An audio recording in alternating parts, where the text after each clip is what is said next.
Neemias, capítulo 9. Estamos estudando o livro de Neemias e, pela graça de Deus, chegamos ao capítulo 9. O texto é extenso, os irmãos podem permanecer assentados, como estão. Nós vamos ler todo ele. Eu peço que você acompanhe com muita atenção, porque tem alguns verbos aqui que indicam a ação de Deus. E esses verbos, o fizeste, concedeste, tiraste, se repetem no texto várias e várias vezes, e eu creio que seja uma das ênfases do texto, a saber, a ação de Deus que esse povo agora vai reconhecer. Então, eu vou ler o texto, e quando eu ler esse verbo, eu vou dar uma paradinha, aí você sabe que é para você repetir, tá bom? E aí a gente vai tentando memorizar aí esses verbos. Quando eu der a paradinha, você sabe, poxa, é minha vez de falar, tá bom? Então vamos aí fazer a leitura. No dia 24 deste mês, se ajuntaram os filhos de Israel com jejum e pano de saco, e traziam terra sobre si. Os da linhagem de Israel se apartaram de todos os estranhos, puseram-se em pé e fizeram confissão dos seus pecados e das iniquidades de seus pais. Levantando-se do seu lugar, leram no livro da lei do Senhor, seu Deus, uma quarta parte do dia. Em outra quarta parte dele, fizeram confissão e adoraram o Senhor, seu Deus. Jesua, Bani, Cadmiel, Sebanias, Uni, Serabaías, Bani e Kenani se puseram em pé no estrado dos levitas e clamaram em alta voz ao Senhor, seu Deus. Os levitas, Jesua, Cadmiel, Bani, Asabineias, Zerebias, Godias, Sebanias, Betaías disseram: levantai-vos, bendizei ao Senhor, vosso Deus, de eternidade em eternidade. Então se disse, bendito seja o nome da tua glória, que ultrapassa todo bendizer e louvor. Só tu és Senhor, tu fizeste o céu, tu fizeste. Não, vamos primeiro. Fizeste. Senhor, tu fizeste o céu dos céus, e todo o seu exército, e todo o exército da terra, e tudo quanto nela há, os mares, e tudo quanto neles há. E tu os preservas a todos com vida, o exército dos céus te adora. Tu, ó Senhor, o Deus que elegeste Abraão, elegeste Abraão, e o tiraste de Ur, de Ur dos caldeus, e lhe puseste por nome Abraão, achaste o seu coração fiel perante ti, e com ele fizeste aliança, para dares à sua descendência a terra dos cananeus, dos heteus, dos amorreus, dos ferezeus, dos jebuseus e dos girazeus, e cumpriste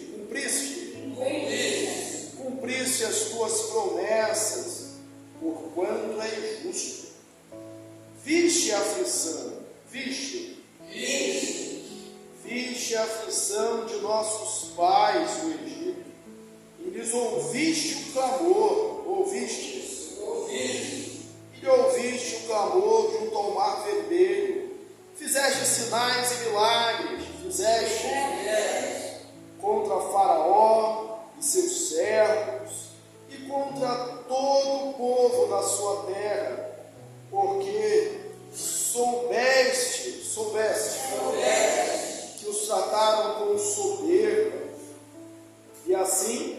adquiriste renome como hoje se vê. Dividiste o mar perante eles, dividiste de maneira que atravessaram em seco. Lançaste os seus perseguidores, lançaste os seus perseguidores nas profundezas, como uma pedra nas águas impetuosas. Guiaste-os de dia por uma coluna de nuvem, de noite por uma coluna de fogo, para lhe alumiar o caminho por onde haviam de ir. Desceste sobre o monte Sinai. O céu falaste com eles e lhe deste juízos retos, leis verdadeiras, estatutos e mandamentos bons. O teu santo sábado lhe fizeste conhecer preceitos, estatutos e leis. Por intermédio de Moisés, teu servo, lhe mandaste. Pão do céu lhe deste, na sua fome, e água da rocha lhe fizeste brotar, na sua sede, e lhe disseste que entrassem para possuírem a terra, que com mão levantada lhe juraste dar. Porém eles, nossos pais, se houveram soberbamente e endureceram a sua cerviz, e não deram ouvidos aos teus mandamentos, e recusaram ouvir-te, e não se lembraram das suas maravilhas que lhe fizeste. Endureceram a sua cerviz, e na sua rebelião levantaram um chefe com o propósito de voltarem à sua servidão do Egito. Porém, tu, ó Senhor, Deus perdoador, clemente e misericordioso, tardio em irar-te e grande em bondade, tu não os desamparaste. Ainda mesmo quando fizeram para si um bezerro de fundição e disseram: este é o teu Deus, que te tirou do Egito, e cometeram grande blasfêmia. Todavia, tu, pela multidão das tuas misericórdias, não os deixaste no deserto. A coluna de nuvem nunca se apartou deles de dia, para os guiar pelo caminho, nem a coluna de fogo de noite, para lhes alumiar o caminho por onde deviam ir. E lhes concedeste o teu bom Espírito para ensinar, não lhes negaste para a boca o teu maná, e água lhe deste na sua sede, desse modo os sustentaste 40 anos no deserto, e nada lhes faltou. As suas vestes não envelheceram, os seus pés não se incharam.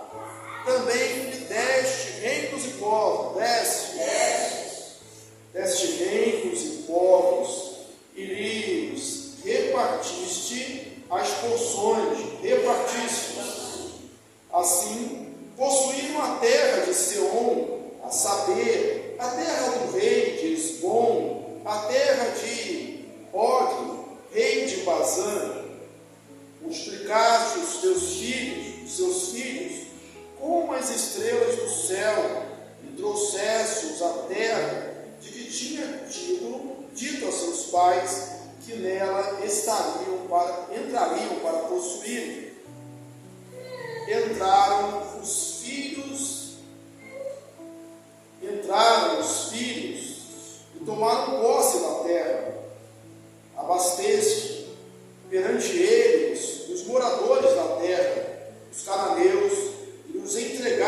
nas mãos entregastes, como também os reis e os povos da terra, para fazerem deles segundo a sua vontade.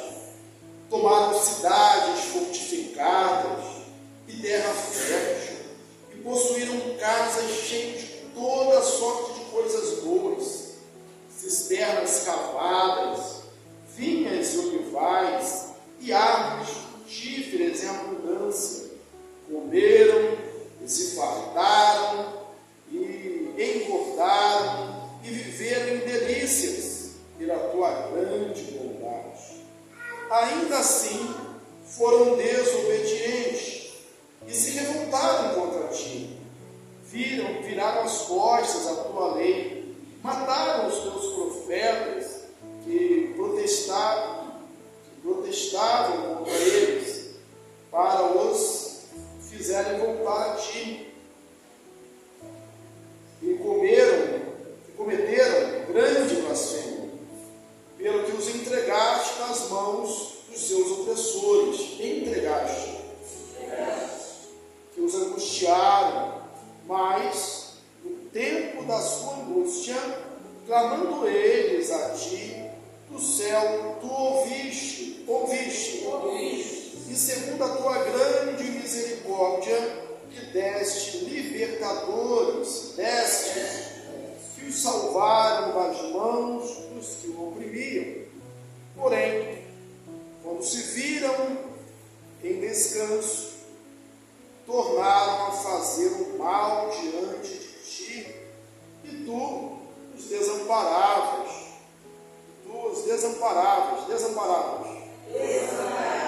Nas mãos dos seus inimigos, que os dominassem sobre eles, mas convertendo-se eles, clamando a ti, tu os ouviste dos céus, e segundo a tua misericórdia, os livraste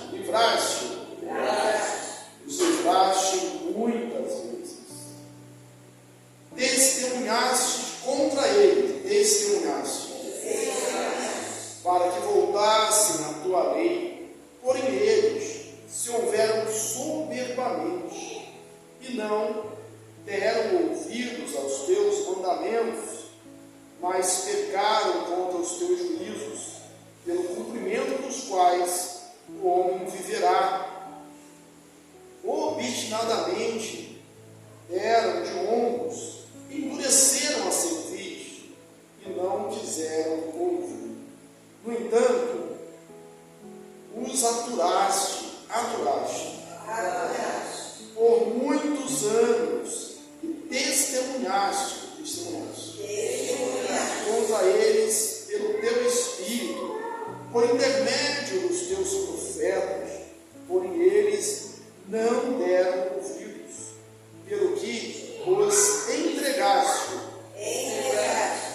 os entregaste nas mãos dos povos de outras terras. Mas, pela tua grande misericórdia, não acabaste com eles,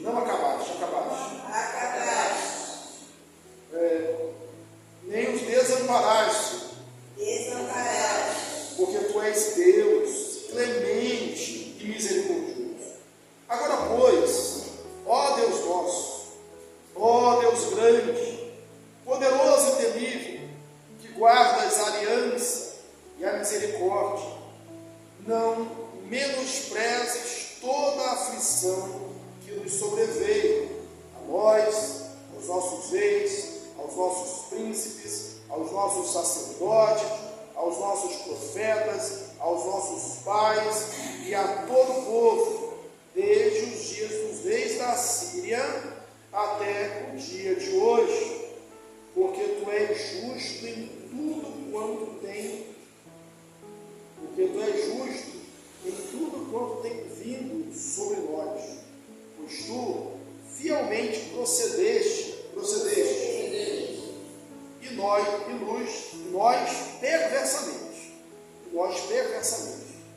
Os nossos reis, os nossos príncipes, os nossos sacerdotes e os nossos pais não guardaram a tua lei, nem deram ouvidos aos teus mandamentos, e aos teus testemunhos que testificaram contra eles. Pois eles, no seu reino, na muita abundância de bens que deste, na terra espaçosa e fértil que puseste diante deles, não te serviram, nem se converteram de suas más obras. Eis que hoje somos servos, e até na terra que deste aos nossos pais, para comerem o seu fruto e o seu bem, eis que somos servos nela. Seus abundantes produtos são para os reis que puseste sobre nós. Reis que puseste sobre nós, por causa dos nossos pecados, que segundo a sua vontade, dominam sobre o nosso corpo e sobre o nosso gado. Estamos em grande angústia. Por causa de tudo isso, estabelecemos aliança fiel e o escrevemos, selaram os nossos príncipes, os nossos levitas e os nossos sacerdotes. Irmãos, 38 versículos, texto longo, extenso, sei que cansativo, porém nós não podíamos deixar de ler.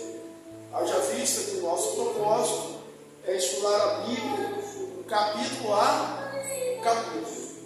Eu pedi aos irmãos para repetirem esses verbos, porque foi o que me chamou a atenção no texto, essa ação de Deus, tanto de livrar como de entregar, tanto de prover como deixar ter fome, tanto de livrar quanto de entregar nas mãos do inimigo.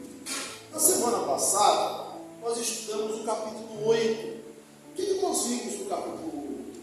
Que Esdras leu o livro da lei perante o povo. Um dia inteiro de leitura da Bíblia. E aí nós estamos bem, né? Porque nós não estamos lendo ou ouvindo a leitura o tempo todo. Eles não procuraram outra fonte de inspiração, não procuraram uma novidade, eles procuraram a palavra. A reforma protestante do século XVI foi isso. Não foi uma invenção, foi um retorno à palavra. E nós fazemos bem sempre que fazemos isso. Aliás, um dos lemas da Igreja Reformada é a Igreja Reformada sempre reformando. Atente bem, não é a Igreja Reformada sempre inovando, é a Igreja Reformada sempre reformando. Né? O que nos aviva, o que nos renova é a palavra de Deus. Aí você lembra que eles leram um texto e, como leram também com Esdras, lá no capítulo 9, capítulo 10 de Esdras, eles se converteram, eles mudaram, eles viram que não estavam praticando algumas coisas. Isso aconteceu também na época do rei Josias, né? Anteriormente, na época do rei Josias. Então, sempre que você encontra a palavra, lê a palavra e pratica a palavra, as coisas tendem a mudar. Deus os abençoa. Qual foi a conclusão que eles chegaram na leitura do livro? E observe bem, foi no primeiro dia do mês. Primeiro dia do mês. O 7º mês, o primeiro mês do calendário civil. Eles começaram a ler o livro. E aqui no capítulo 9, qual o dia que é agora? Pode colar aí. Eu também dei uma boa situação, que vocês podem reconhecer, que eu pedi vocês para ler esses nomes complicados todos aqui, né? Então, qual foi o dia? Qual o dia que nós estamos? O dia 24. Né?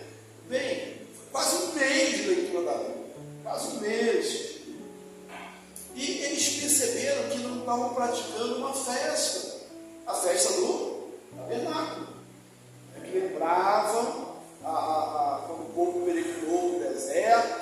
Quando eles perceberam isso, não, vamos subir ao monte, vamos pegar ramos de árvores, vamos habitar em tendas. E teve gente que fez a tenda no terraço, no pátio, na praça. Eles cumpriram e fizeram aquela festa religiosa. E foi tão grandiosa que aí no capítulo 8 a gente vai ver que isso não foi feito, não foi uma festa assim, celebrada, uma festa assim, desde o dia de Josué.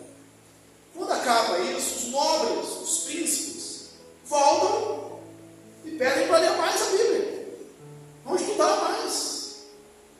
Vão conhecer mais.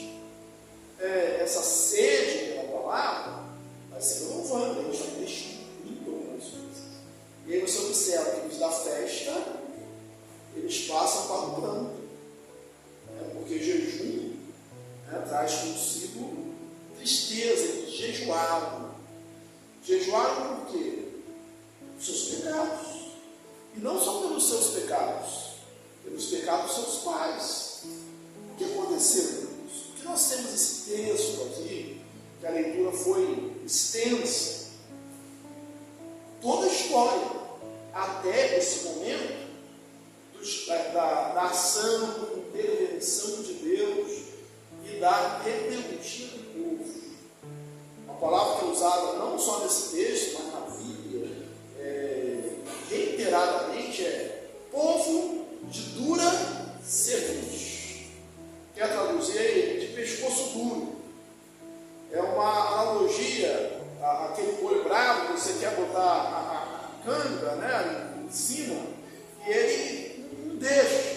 Ele está dizendo, o povo de Israel foi para comigo assim, um povo de dura cerviz, um povo de pescoço duro, que não deixa ser guiado, ser conduzido. E depois dessa leitura, eles têm esse momento. E começa com quem? Os líderes que buscam, os levitas. E aí vem a descrição de todos esses nomes aqui de levitas. Eu estava contando, parece grupos de 8. O comentarista chegou a dizer que é um erro aqui de copista, para ser 7, para ser o número da perfeição.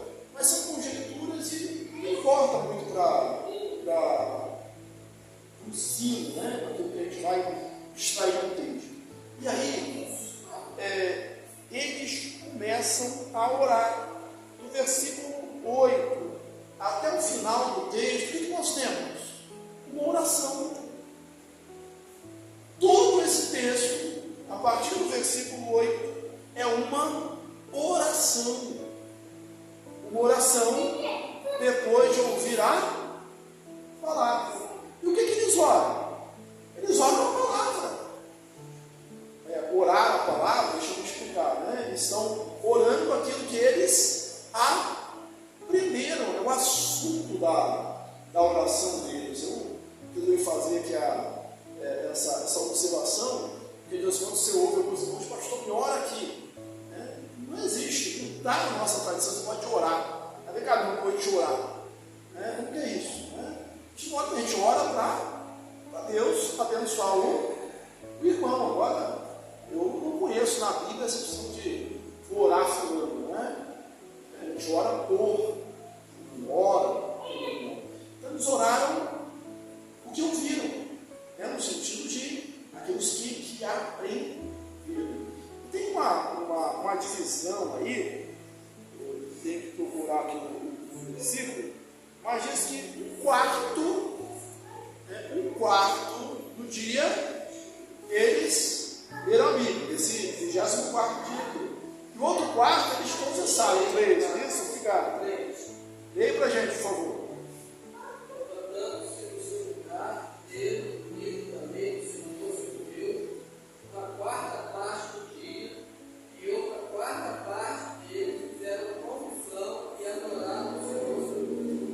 Quarta parte do dia, leu a Bíblia. E a outra quarta parte eles oraram, confessaram, fizeram orações para Deus. essa quarta parte aqui seriam 3 horas. Se pegar assim um dia de 12, não toda noite, 12 horas. Então, o judeu seria 3 horas. 3 horas ler a Bíblia, nesse quadro. Se fizer 30º dia. E 3 horas orar. Está resumida a oração aqui, viu? Bem resumidinha, né? Então eles oraram. O que a gente vê, irmãos? Um equilíbrio. Às vezes a gente não tem isso. Ou, inclusive, de vez em quando existem estereótipos, né? O pessoal fala sua igreja, uma igreja presbiteriana, a igreja da palavra. Quando é a igreja da palavra, não é da oração também, como é a sua igreja da palavra. Não, a minha igreja é a igreja mais da oração, a minha igreja é mais do social, a minha igreja é mais das missões. Não existe isso, né? Essas divisões na igreja. Nós precisamos ser uma igreja integral. É um povo que ora, um povo que lê a Bíblia, um povo que faz missões, que cumpre o líder de Jesus, um povo que se preocupa com o próximo, isso de maneira equilibrada. Eles separaram muito bem isso. Né? E às vezes a gente não consegue fazer isso. Há cultos, isso, graças a Deus, é uma realidade, que não é uma realidade nossa, né? Mas tem muito pessoal que dedica muito tempo ao louvor, e aí quando vai, ainda fala para o pregador, está avançado, tá? Então, o pessoal também tem que acordar cedo, né? Aí ela fala assim, você deveria pensar nisso antes de passar a palavra para mim, né? Passar as palavras na hora certa, né? Acabava na hora certa. Né? Então, se faz tudo, dedica-se pouco tempo à palavra. Nós precisamos ser consultados, porque ela é o nosso fiel da balança, ela é o nosso espelho, ela é a lâmpada, pegando aqui no quadrado salmista do Salmo 119, 105, é a lâmpada para os nossos pés, é luz para o nosso caminho. E aí, confrontados pela palavra, ele se quebranta. Todo encontro com a palavra, irmãos, vai trazer quebrantamento. Porque a gente vai ver que nós não somos ainda aquilo que Deus quer que nós sejamos. Que ainda falta. A conclusão deles é: nós pecamos. Os nossos pais pecaram. Nós transgredimos. E eles transgrediram a sua lei.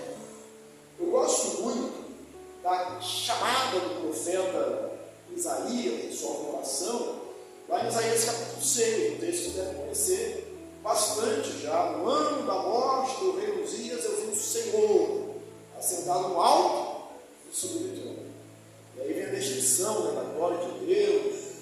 E ele diz assim: quando ele teve aquela visão, qual foi a consequência disso? Quebrantamento.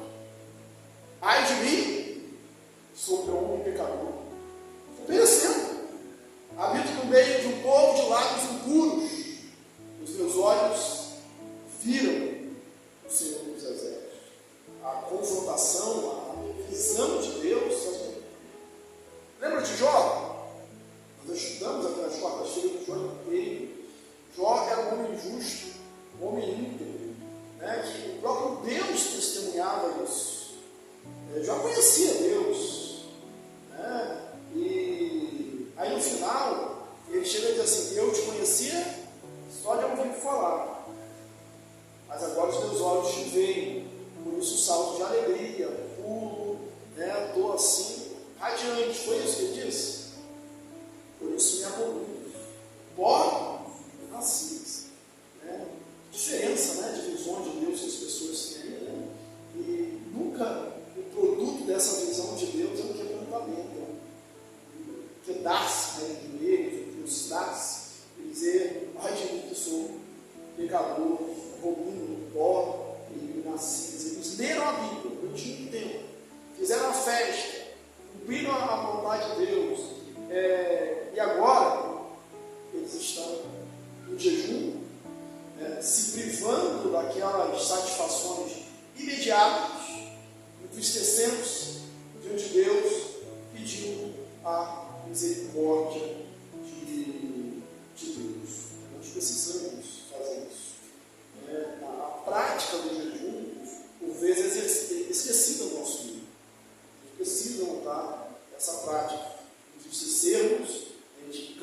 orarmos diante do Senhor, diante de Deus. Eu falei que a partir do versículo 8 aqui é uma oração, não é isso? Agora, grandes lampejos da teologia estão justamente contidos em orações da Bíblia. Grandes revelações de Deus, de quem Deus é. Nós estudamos aqui, há algum tempo atrás, a Epístola de Paulo aos Efésios. Você deve estar lembrado. E no capítulo 1, que é uma aula de teologia, sobretudo sobre a eleição, a maior parte, no versículo 3, na verdade, em diante, é uma oração. Paulo começa a falar da eleição, falar da grandeza de Deus, do beneplácito da vontade de Deus, tudo no meio de uma oração. A oração revela muito de Deus. E aí, é uma verdade. A nossa forma de orar revela também a nossa teologia. Revela o que a gente crê. Primeiro a gente tem que conhecer a Bíblia, depois orar. Mesmo porque, irmãos, qual é a promessa que nós temos? Que a gente vai pedir e a gente vai receber. Como? Qual é a condição para isso? São algumas condições, né? Sinceridade é uma delas, mas a que eu estou lembrando aqui, eu queria um estudo aqui, é que pedir segundo a sua vontade. Se não tiver de acordo com a vontade de Deus, não adianta choro, não adianta jejum, não adianta sacrifício algum, porque Deus não vai fazer algo que esteja em falta de sintonia, esteja em desarmonia com a sua palavra. Por isso, primeiro eles têm um quarto do tempo aqui de palavras, e depois um quarto do tempo em oração. Eu lembro quando a gente lê aquelas biografias dos avalistas, dos formadores também, eles tinham essa rotina com Deus. E é na rotina que as coisas acontecem. Eles pegavam a Bíblia, liam a Bíblia, cantavam, oravam. Você não orava tanto tempo. Ele lia, Deus falava com ele, orava. Ele cantava, ele orava. E aquilo ali ia fluindo. Em dado momento, Deus ia também abençoando esses homens. É uma prática, nosso exercício emocional que a gente tem que voltar a fazer para praticar.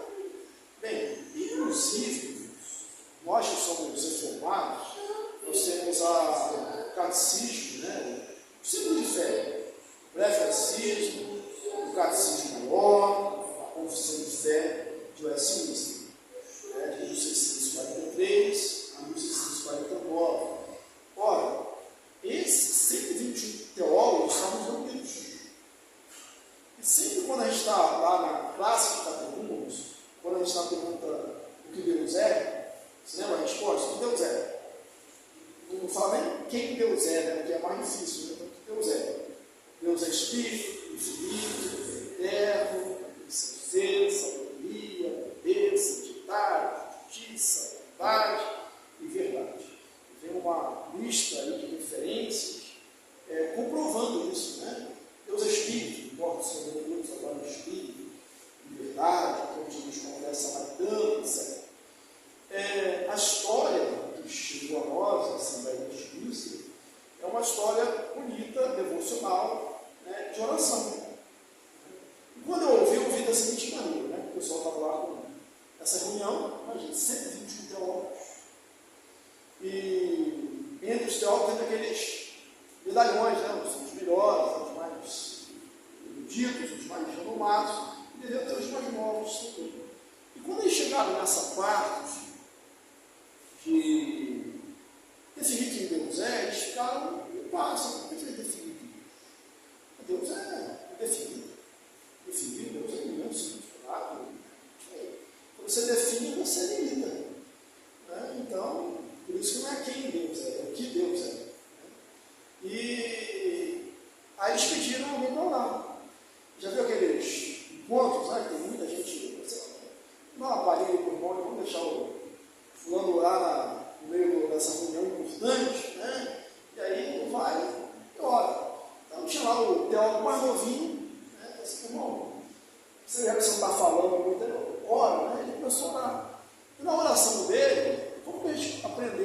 oração lá, baseada na oração modelo, né, de Mateus 6, a oração do Pai Nosso.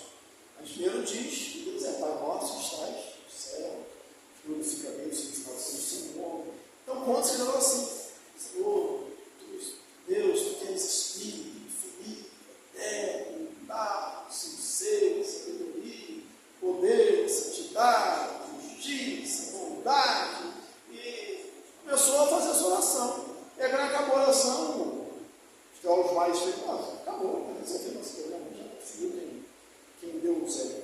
Então, da oração surge a teologia. Eles fazem essa oração aqui, e nessa oração vão revendo toda a história, desde Abraão.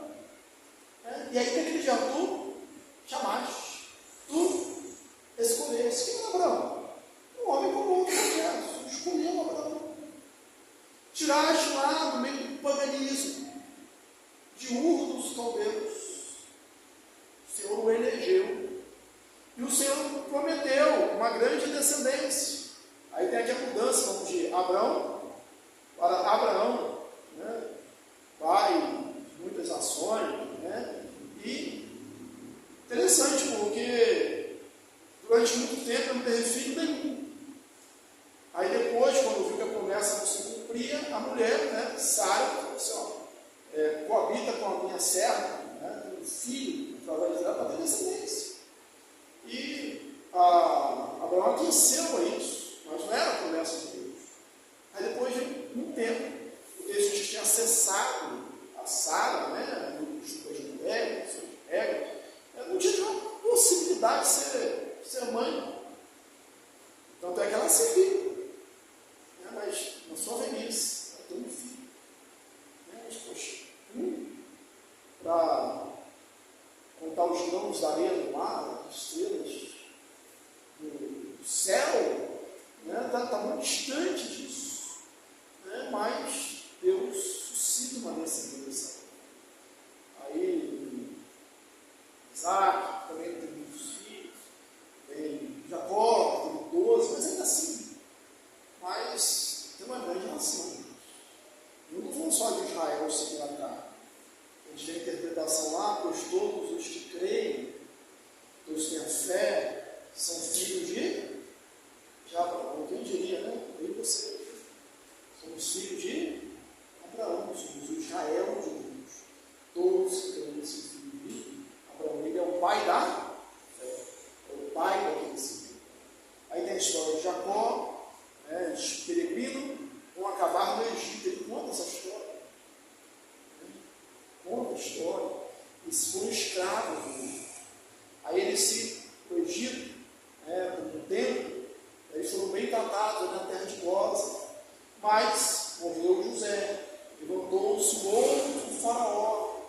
Alguns entendem que não era só outro faraó, mas é uma outra dinastia, que não conhecia José, e aí trataram eles duramente, tornaram eles escravos.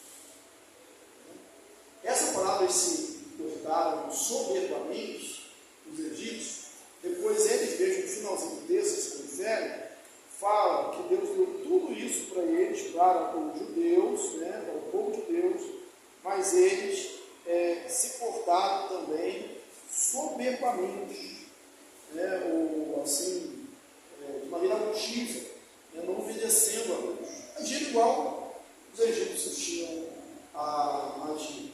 Aí Deus vai e levanta. O Senhor viu, o Senhor ouviu a oração, viu o clamor, viu o sofrimento, viu a oração, e levantaste Moisés. Isso aí, que vocês ficarem repetindo, é tudo que Deus fez. Não foi a mão deles que os livrou do Egito. Foi a mão de Deus. Moisés foi criado como filho da filha de Faraó, que é como um príncipe. Certamente versado em toda a cultura do Egito, em todas as artes da guerra, preparado, né? Para ser realmente um líder. Não é do judiço, uma vez eu disse aqui que eu entendo que ele sabia até artes marciais, né? Ele chegou a estar no 300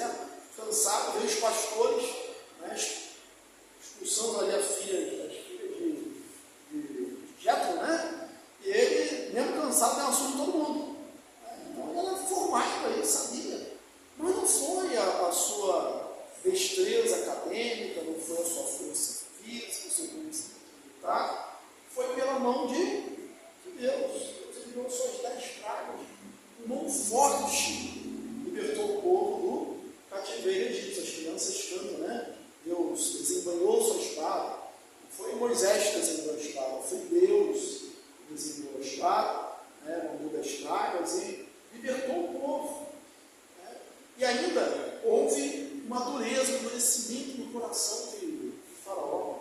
Era necessário isso, porque se fosse libertado de forma mais fácil, podemos dizer, foi um acordo, né? Moisés estava ali no meio do palácio, né? O coração de mãe falou alto, quebrou todo o coração de Faraó também, né? Ficou tudo ali em família. Então não foi um acordo de Deus, né? Os egípcios são politeístas. Foi um acordo do Deus de Israel com Deus dos hebreus. Então foi o nosso Deus que deixou vocês sair. Deus libertou com um nome forte. Deus subjugou. Em cada praga, uma divindade dos egípcios foi humilhada. Bem, o inimigo age também. Tanto é que os egípcios, com seus magos, eles conseguem até certo momento reproduzir os fenômenos, né? A serpente, eles fazem serpente também, etc. Eles têm poder. Só que todo poder é só o nosso Deus que tem. Só o nosso Deus. Aí ele conta uma história, ele chega na Síria. Em todos os momentos eles se comportaram aleivosamente, duramente, a ponto de dura serviço. E aí Deus vai entregaste. O mesmo Deus que guia no deserto, e que não deixa ter fome, e que dá luz e calor durante a noite, sombra durante o dia, o Deus que não deixa as roupas envelhecerem, milagre não foi só as pragas do Egito e a travessia do mar do Rio. Saíram, segundo o texto de Êxodo, capítulo 12, lá no finalzinho, 600 mil homens,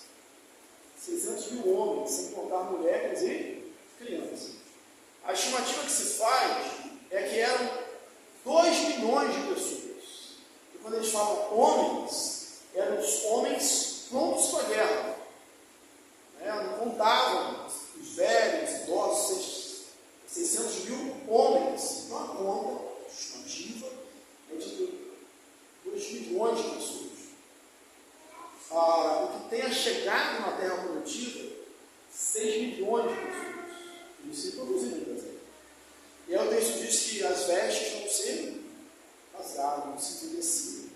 Aí tem um mistério, né, irmãos? E as crianças, né? O que aconteceu com essas vestes das crianças? Né? Eu sabe que criança troca de roupa toda cresce, né? Cresceu juntos. Né? Deus esticou ali a roupa. Tem a resposta, mas o fato é que não faltou roupa para eles. Não faltou calçado para os pés. E não tinha shopping para comprar do lado, né? Não tinha dado para parar, vamos fazer aqui. O povo sempre encaminhado, sempre em marcha, sempre enfrentando inimigos, período do deserto. E roupa não foi problema.